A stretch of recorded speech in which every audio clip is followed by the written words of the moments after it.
moved to New York, the center of the burgeoning jazz scene. Miles played harmonics. Miles played overtones, undertones. Miles missed beats.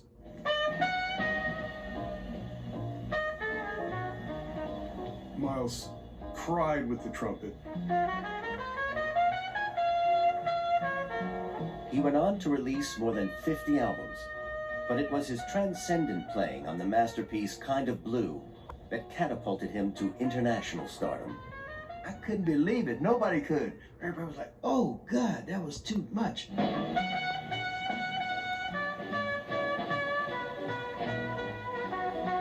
He would go down in history as a jazz genius with an ever-evolving style. If I did a composition that was good, great. You know what I mean? But I can't stay there. I can't do 10 like that. One of Miles's most distinguishing features was his raspy voice. I'm intrigued to discover that this was the result of an argument following an operation on his vocal cords to remove several benign nodules. He had an operation on his throat. The doctor told him, don't raise your voice, nothing. It's a famous story.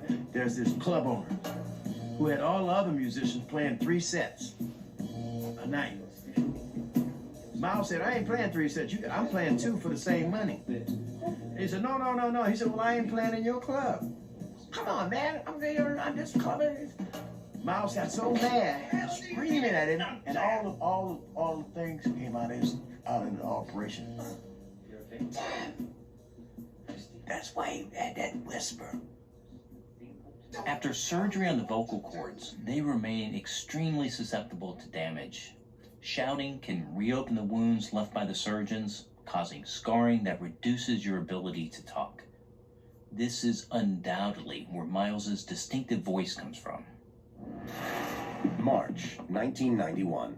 Miles's apartment, New York, 6 months before his death.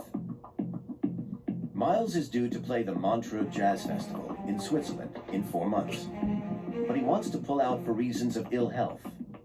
He calls conductor Quincy Jones. Performing at the Montreux Jazz Festival would have been the pinnacle of a career spanning nearly 50 years. I want to know what was so serious that Miles would consider pulling out. Looking at a picture of him at the time, he looks quite thin, and I can see from biographical accounts of his life that he has a history of heroin addiction. Could this be behind Miles's decision and potentially the cause of his fatal cardiac arrest? Miles' addiction to heroin began when he was just 23 years old. In the 50s, all those musicians were trying to be like Charlie Parker. They thought his genius was in that he was a junkie. And they used to all sit in the park over there and shoot drugs right across the street. Miles had spent the summer in Paris. He had this great love affair with Juliet Greco. I'll never forget, he said, when I was with Juliet Greco, everything smelled like honey and croissants and wine when I'd walk down the street because I was with her. He'd never been in love like that before. He was being feted by Picasso, Jean-Paul Sartre. Those were her friends.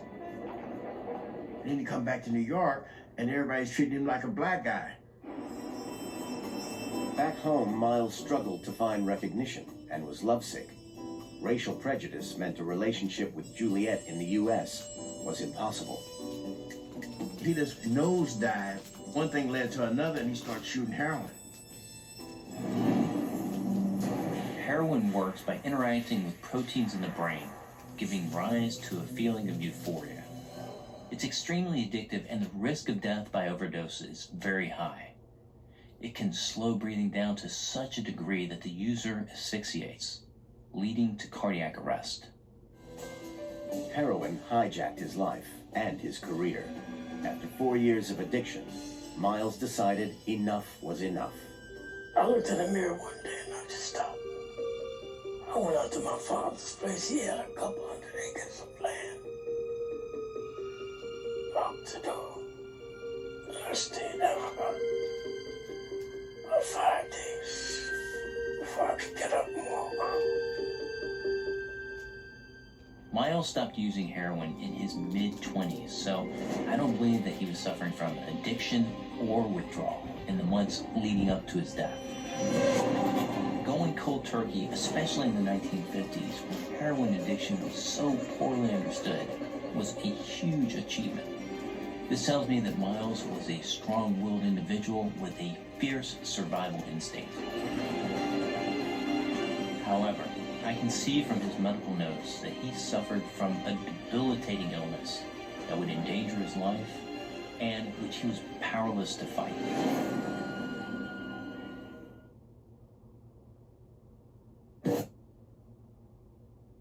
This is a Tempur-Pedic mattress, and its mission is to give you truly transformative sleep, so no more tossing and turning or trouble falling asleep, because only Tempur-Pedic uses proprietary Tempur material that continuously adapts and responds to your body to relieve pressure, so you get deep, uninterrupted sleep all night, every night. Black Friday is on at Macy's. Save up to $500 on Tempur-Pedic adjustable mattress sets. Shop great savings on Tempur-Pedic Sleep and more at Macy's.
Alexa, play our favorite song.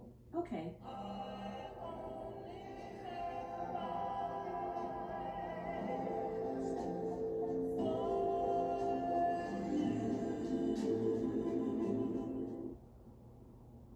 Theo is saving big holiday shopping at Amazon, so now he's free to become thoughtful Theo.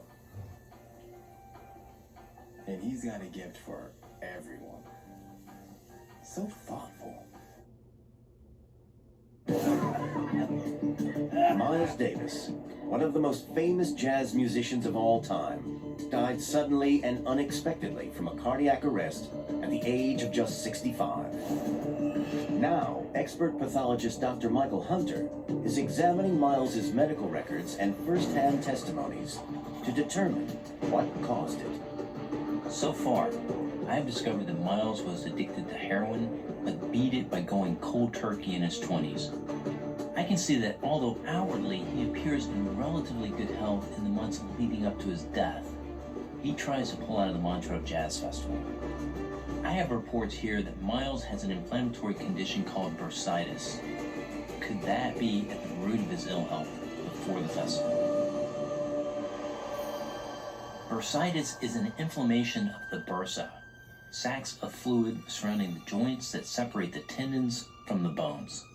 Swelling can be caused by repetitive movements or, in more serious cases, by infection or conditions such as arthritis. During flare-ups, it can cause a lot of pain and might be the reason for his reluctance to perform in the months prior to his death. According to these reports, Miles experienced pain throughout much of his life. He had chronic pain. If Miles played a full show, he was done at the end of the show and just wanted to come off. There were plenty of times the people in the band would take him, just walk him back to the dressing room.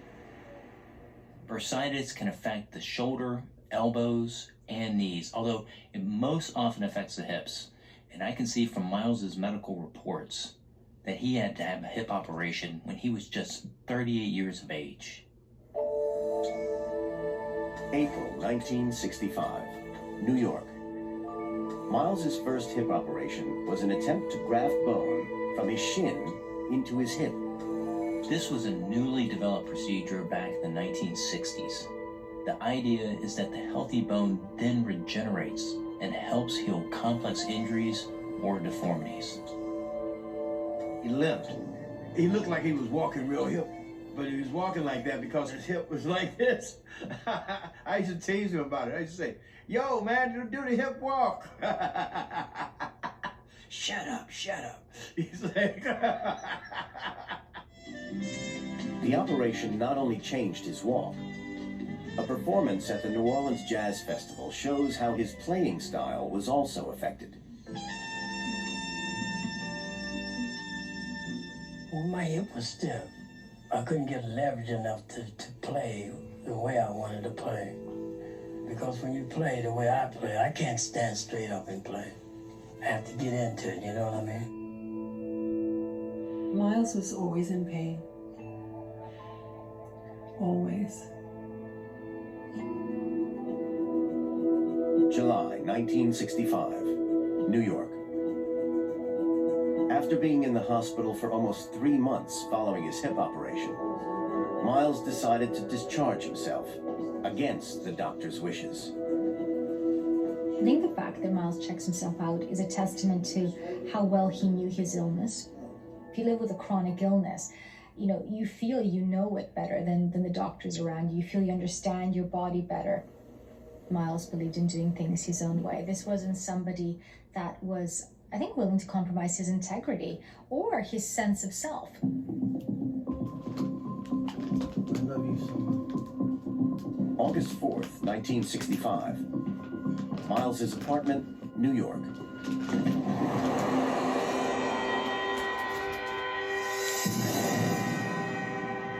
He lands on his still recovering hip, shattering it. I can see that after his fall, Miles had to go back to the hospital and have a full prosthetic hip fitted. This would have been another very painful operation with a long recovery period. Continued hip pain may well have been behind Miles's reluctance to play the festival, although I note that Miles did actually perform at Montreux, despite his ailments. And it seems to me that the fact Miles suffered chronic pain could also help explain the musician's notoriously quick temper. Pain may have been partly behind Miles's famous temper, but there were other deep-rooted issues at play too. Like all African Americans, the musician was greatly affected by the racial tension of the 1950s. For Miles, this came to a head outside the famous Birdland Jazz Club in August 1959. There was a story Miles told about standing on the street corner between sets, smoking a cigarette. Lurking in the shadows was a white policeman. He comes up to him and said, move along, move along. Miles looks at him. Say, you see that name up there? On the marquee? That's me. I'm playing here. I'm taking a break. I ain't gotta go no place. I'm not doing nothing, officer. And that policeman took out a metal club. Bang! Bust his head wide open. And they took him to jail. Racism tormented him his entire life. Violence was part of his upbringing. Of course, he was in a rage. He could go off on incredible anger fits at people. They were like intergalactic. Miles was known as the Prince of Darkness. You have the pain, which is going to make you much more agitated and intense. You have the racism, which is going to make you angry and having a sense of justice. And then you have the adoration, which is going to give you a sense of entitlement. If you put those things together, it's not surprising we have these reports about his personality. June 20th, 1991. Miles's apartment, New York, 3 months before his death. Miles is being interviewed by a French reporter for a piece about the upcoming Montreux Festival. This will be my last year tour. Really? You're retiring? Yeah, that's what I said. After years of touring constantly, Miles is clearly tired and feeling weak. This could be the side effect of the chronic pain he's endured since his first hip replacement, but Miles has lived with this pain for nearly 30 years, so I think it's unlikely to be the sole cause. However, I can see from his medical history that Miles' pain led to a life-threatening dependency. Could that be the cause of his fatal cardiac arrest?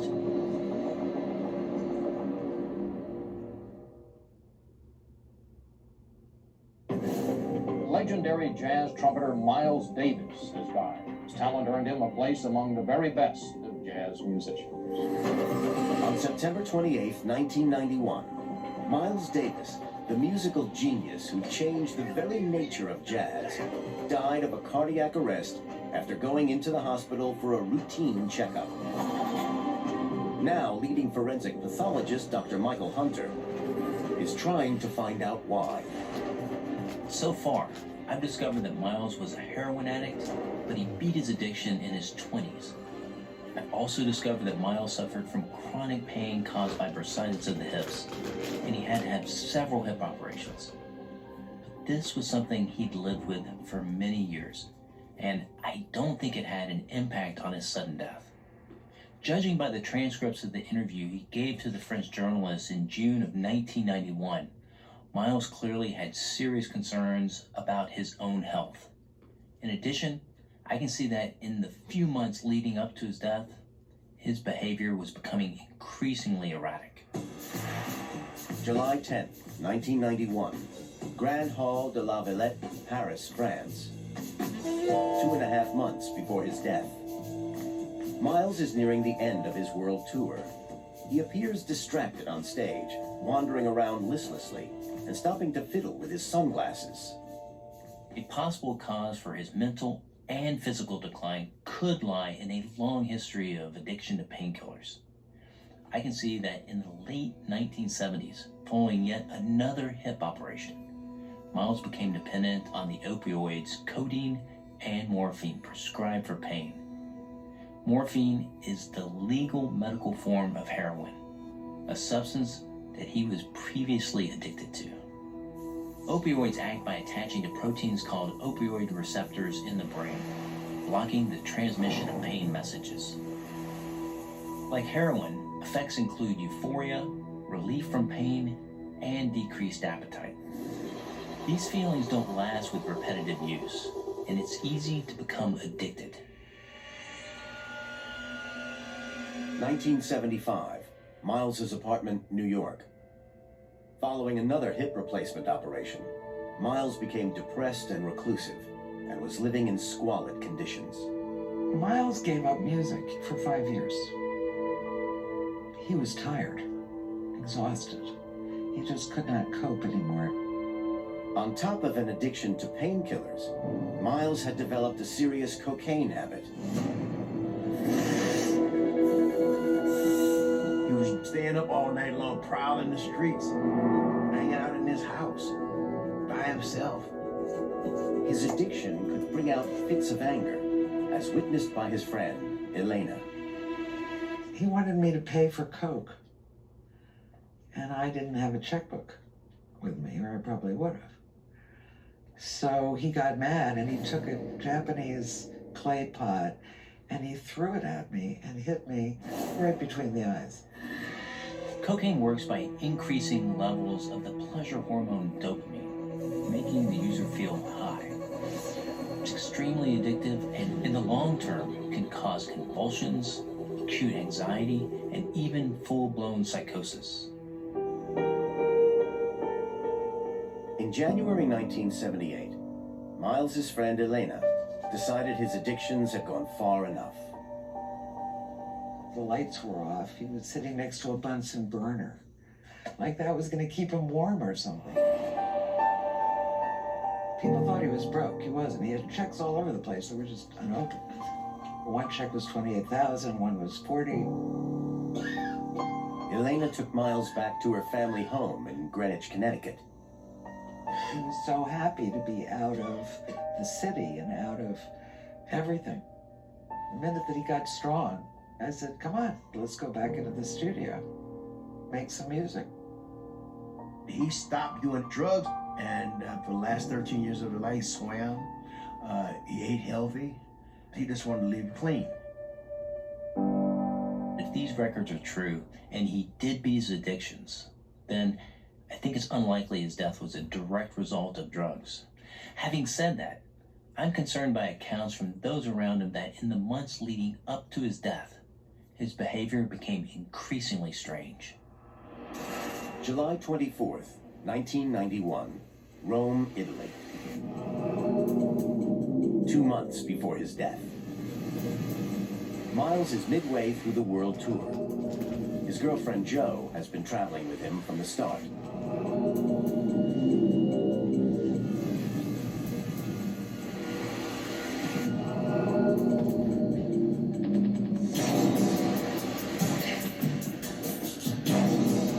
He was screaming at me that I was screwing the band. Not one person in the band, but the entire band. I thought, wow, I'm going to die now like this. This is ridiculous.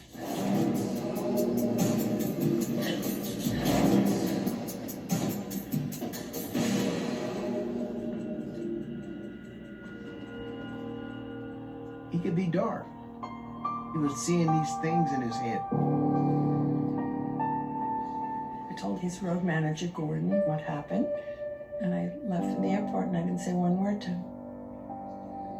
Miles was known to have a temper, but this was extreme behavior even for him.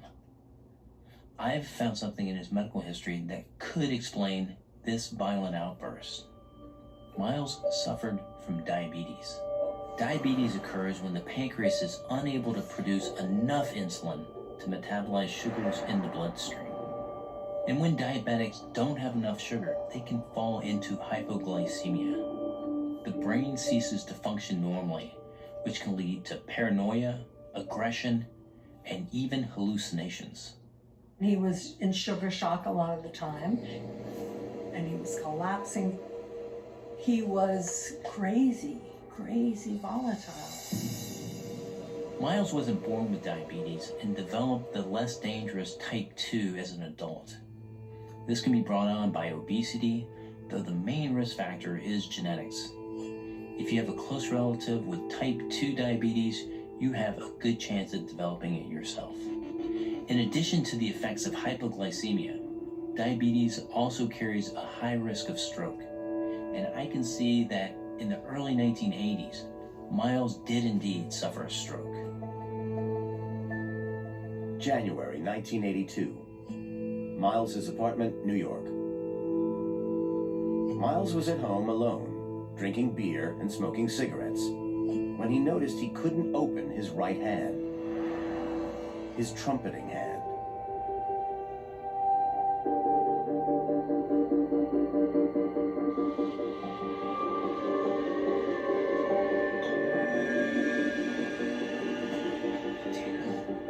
He spoke to his then wife, Cicely Tyson.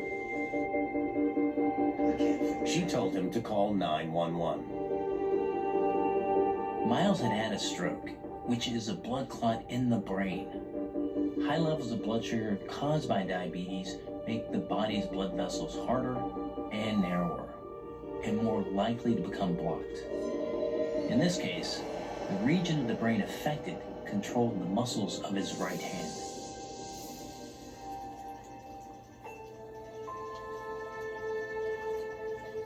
Malibu, 1982. For months after the stroke, Miles did exercises to try to regain the use of his right hand. Luckily, he achieved full mobility, but the stroke had been a wake-up call. He tried to stay healthy, boxed, and he ran. He was quite in good shape. I think he was trying to hold death off too. Diabetes is a condition that has been linked to sudden cardiac arrest and stroke. Miles may have been attempting to clean up his lifestyle in the later years, but it's clear that by the summer of 1991, his health was deteriorating. And looking at his history, I can see that in addition to diabetes, there is another potentially fatal illness that could have caused Miles's rapid decline.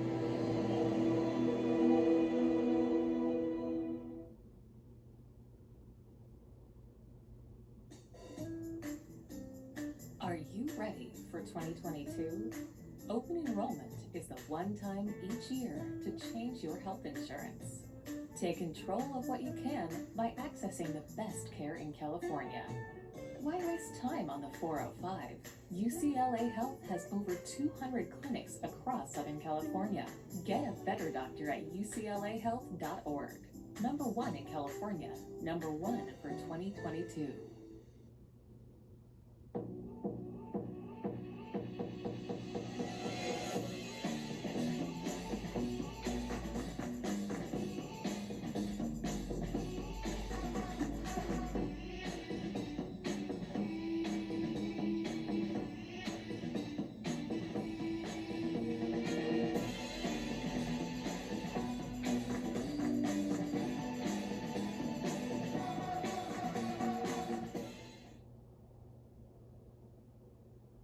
Charmin Ultra Soft has so much cushiony softness, it's hard for your family to remember. They can use less. Sweet pillows of softness. This is soft. Holy Charmin. Oh, excuse me. Roll it back, everybody. Sorry. Charmin Ultra Soft is so cushiony soft, you'll want more, but it's so absorbent, you can use less, so it's always worth it. Now, what did we learn about using less? Absorption, you can use less, Tim. We all go. Less. Why not enjoy the go with Charmin? Charmin is the At answer. Domino's, unlike other delivery apps that add surprise.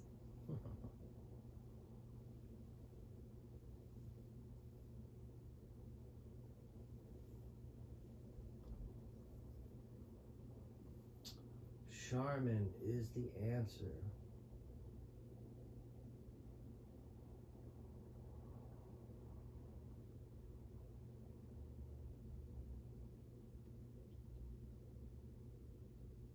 The death of jazz legend Miles Davis at the age of 65 sent shockwaves through the musical world. Now, world-renowned forensic pathologist Dr. Michael Hunter is scrutinizing Miles's medical records to find out why he died. So far, I've discovered that Miles had a history of diabetes and stroke, as well as chronic pain caused by his hips. Over the years, he struggled with addictions to heroin, cocaine, and prescription drugs. And there's something else in Miles' medical history that concerns me. I was not aware of how ill Miles was in those final months. I may have had my head stuck in the ground on that. September 12, 1991, Malibu, 2 weeks before his death. Miles is at home with tour manager Gordon Meltzer. He has recently completed the 8-country world tour. Miles said, "I don't feel well." Miles was taken to the hospital. This was not unusual. After a long tour, Miles would frequently become ill. He worked hard. He used to tell me he'd be blanked out when he come back off trips. But while he was on the road, the adrenaline keeps you going. The adrenaline in the crowd. To see him go into the hospital almost seemed sensible. It was part of the normal routine we had. He'd be in for a week or two, and he'd come out strong and ready to go on to a fall tour. Miles had pneumonia. I can see from his medical history that Miles had several major bouts of the illness throughout his life, starting back as early as 1975. Repeated bouts of pneumonia could be linked to Miles's diabetes. People with diabetes are more susceptible, mainly because their immune systems are weakened by the insulin imbalance.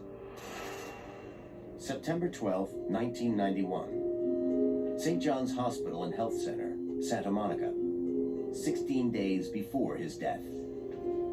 Tour manager Gordon Meltzer is paying Miles a visit. Miles was laying in bed, we thought asleep, and there was, as usual, a boxing video playing on the TV set at the foot of Miles's bed. Just as Joe Louis threw the knockout punch at the end of that film, Miles sat up and threw that punch in synchrony with Joe Louis, and then just laid back down and went to sleep. He'd been awake the whole time. He knew exactly what was going on, and he didn't miss a beat. We all assumed things were going to be just fine as always. But over the next 10 days, Miles's health slides dramatically as the infection in his lungs gets worse. Pneumonia is a very serious respiratory disease, and it can be caused by a number of viruses and bacteria.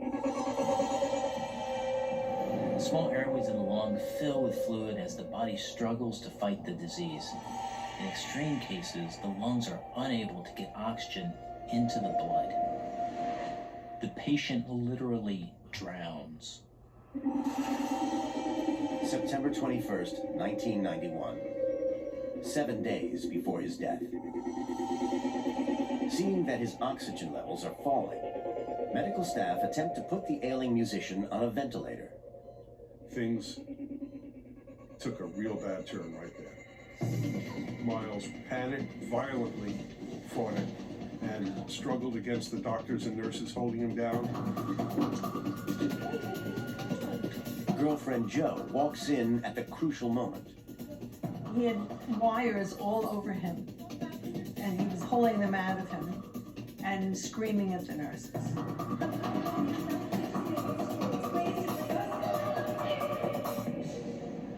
She manages to calm him down, but the intubation attempt fails. He said, "Pretty lady," and then got back into bed, and the nurses walked out, and I was with him all weekend. Intubation is a very invasive procedure, only used in real emergencies, and this clearly wasn't a normal bout of pneumonia for Miles. Without the help of a ventilator, Miles may not have been able to get enough oxygen into his body. September 24th, 4 days before his death. His head was in my lap,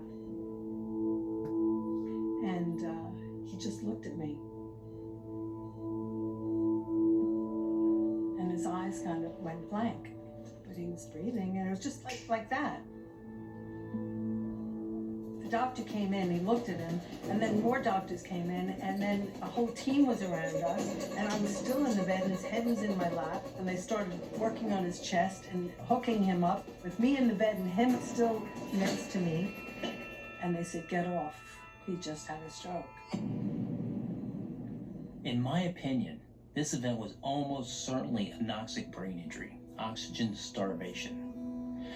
Miles would have been having problems getting enough oxygen to his brain due to the pneumonia. And this problem would have been made worse by his refusal of intubation, a procedure which helps to oxygenate the blood. September 28th, 1991. Miles has slipped into a coma. The doctor said it really doesn't look like there's anything anybody can do. At 10:46 a.m., those at his bedside are asked for their permission to turn off the life support machine. We were seeing the beginning of... we were going to have to confront the reality that the legend was going to leave us. I was with him till the last minute, and I felt good about that.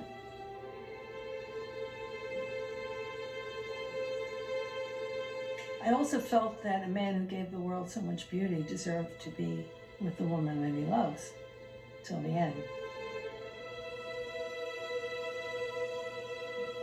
I actually couldn't believe that it was all over, that the music was gone. But it was true.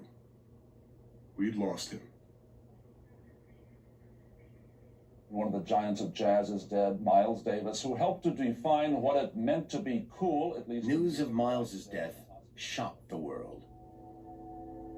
I guess I viewed him as a force unto himself, really superhuman, that he would come back, that he would recover.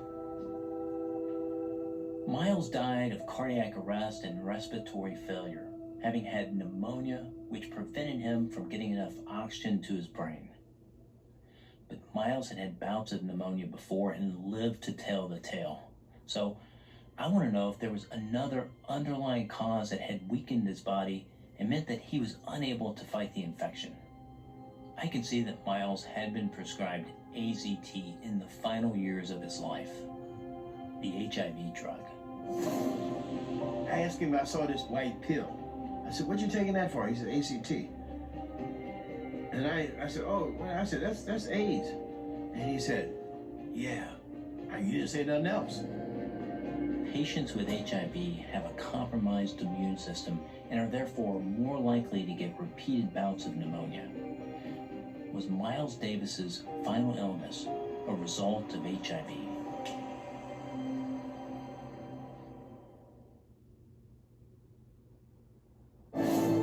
Legendary jazz trumpeter Miles Davis has died. His talent earned him a place among the very best of jazz musicians. On September 25th, 1991, jazz legend Miles Davis died from cardiac arrest and respiratory failure following a bout of pneumonia. He was just 65 years old. But expert pathologist Dr. Michael Hunter doesn't believe that is the full story. He has discovered that Miles was taking AZT, famously used to treat the HIV virus. Did Miles die of AIDS? I said, what you taking that for? He said, ACT. And he wouldn't talk about it. There's nothing I can say about that. If he didn't want to talk about it, that's his business. The anecdotal evidence that Miles was on AZT is strange.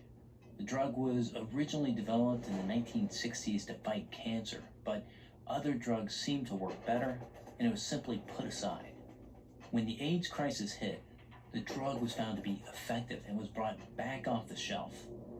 At the time of Miles's death in 1991, AZT was normally only prescribed for those with HIV.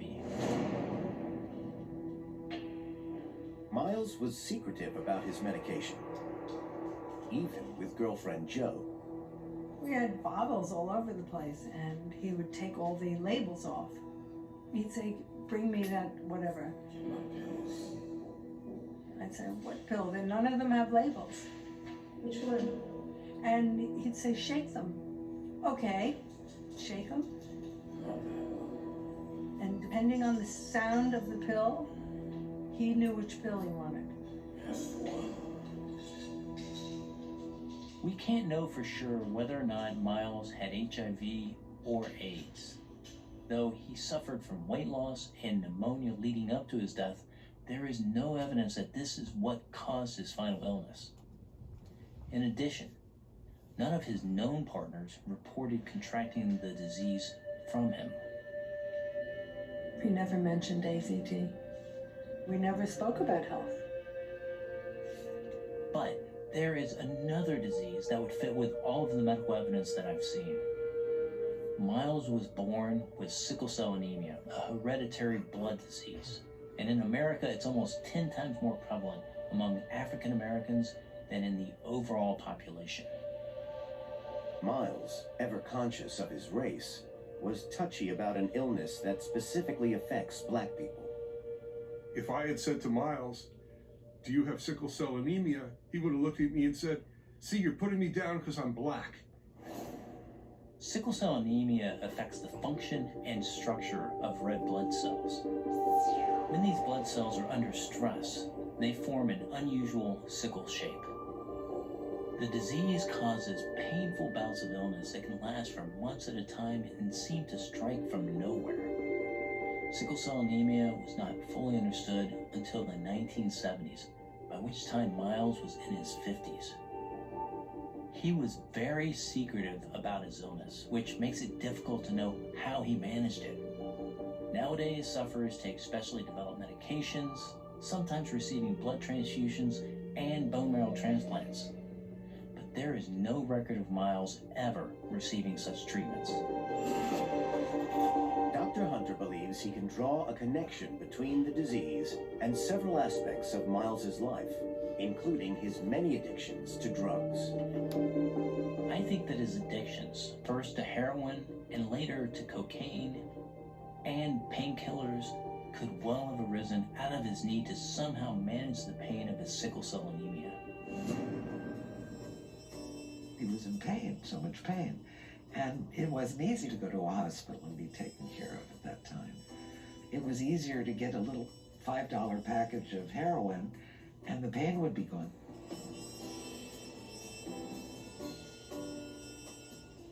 Bursitis leading to hip replacement can also be caused by sickle cell anemia. The misformed blood cells get caught in the smaller blood vessels, particularly around the joints, and this leads to inflammation and pain. Over time, the pressure on the joints causes wear and tear that leads to fractures and ultimately requires surgery. Finally, sufferers often have crises around their lungs and develop acute chest infections, including pneumonia. Miles had been living with a death sentence hanging over him. He was born with an incurable condition that affected his health throughout his entire life. Miles always knew he was not going to live a long time. His father didn't live a long time. His brother died young. His sister died. In the 1970s, the average life expectancy of someone with sickle cell disease was only 14 years of age. Even today, it's between 45 and 60, and many die of multi-organ failure. In the case of Miles Davis, to me the question is not, why did he die so young, but how did he last so long? Miles died when he was 65. He was very lucky to have made it beyond childhood. Miles was a courageous guy. He wasn't afraid of anything. He was a fighter. Miles had gotten through his life by refusing to give in and refusing to compromise. It's also clear that at the time of his death, his combative side got the better of him. When he rejected intubation, he gave up his last best chance of prolonging his life. He wasn't able to get enough oxygen into his bloodstream, and his body eventually shut down.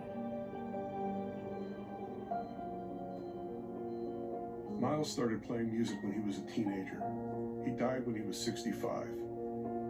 Countless people owe the musical genres they practice today to the work that Miles Davis did and don't even know it. It's like he was in tune with the human spirit, the pulse, the heartbeat. He could do it like nobody else that I knew of. He said, I give the world my music. Every breath that I take is what I give them. I don't have to give anybody anything else. He's Miles Davis. He's way beyond that.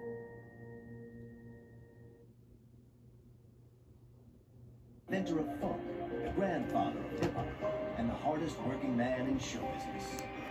Ow! I feel good! And he sold tens of millions